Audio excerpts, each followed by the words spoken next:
I do kind of want to go ahead and move on to one that we both agree on, but maybe a little bit more controversial, is the wide receiver touchdowns record.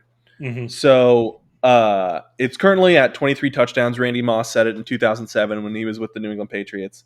And I think a guy that really has a chance to break it would be Davante Adams. I think Yeah.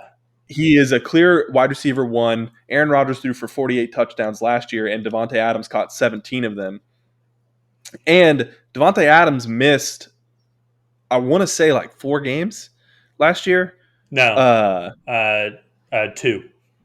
Two. 2. Oh, okay. He did miss 2 games, which is huge, especially for the amount Yeah, of yeah. targets that he gets. Hmm. But yeah, him missing 2 games and having 18 touchdowns, and also the addition of Randall Cobb, I think is actually only going to provide, I think, more Hmm. opportunities. If anything, I think Randall Cobb touchdowns might take away from Robert Tunyon's touchdowns. I don't think it's going to take away Yeah. from Davante Adams.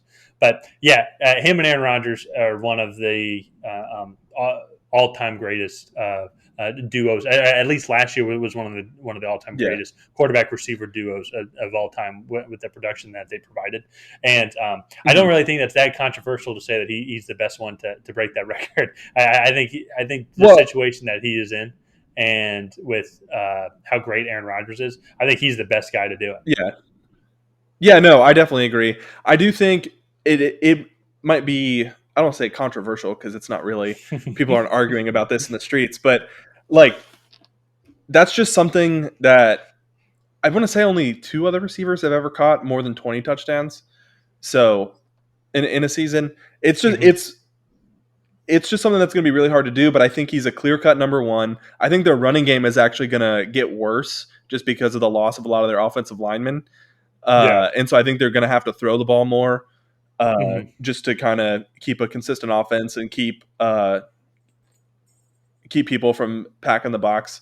So I really think so. It'll be interesting to see. Apparently he wants out of Green Bay because Aaron Rodgers doesn't want there. It'll be interesting to see kind of how his contract talks go with Green Bay and all that. But Yeah. this Mm-hmm. year he's under contract, and so I I think it's something he could definitely do. Oh, absolutely. And similar to Derrick Henry, he's going to benefit from having a fairly weak division. The secondary Hmm. with Chicago and the Lions are not really spectacular. And that's going to be kind of a blessing and a curse because the Hmm. Packers, I would probably say, are projected to win all 4 games against the Lions and the Bears. And you could possibly even Yeah, throw in the Vikings in there as well. So if he doesn't get his touchdowns early when the game is still somewhat close, but if he hasn't scored a touchdown by the fourth quarter, but Green Bay's up 21, he's probably not going to see that much of the field. So that's where it's interesting because it's completely different than Derrick Henry. Derrick Henry, if they're up 2 touchdowns, it's going to be more likely that he's going to break that yeah. record because they're just going to keep feeding him the ball. If they're down, potentially there's still some running opportunities as well, depending Hmm. they can get things back. But with Davante Adams specifically with the touchdowns, um, he'll need to be explosive against those teams early, which I think he can. Those defenses are very weak, and Green Bay should be able to walk Yeah. all over them in the first couple of quarters. He should be able to grab a touchdown. Um, Yeah. And During that. The Minnesota defense isn't that great. I actually think Chicago's secondary might be a little bit better than you're giving them credit for. No, that's fair. Yeah, I just yeah, don't. but I just don't think the Chicago team as a whole will be as competitive. that's true. So, That's a fair point. Yeah, yeah. They're but still yeah, not going to be good.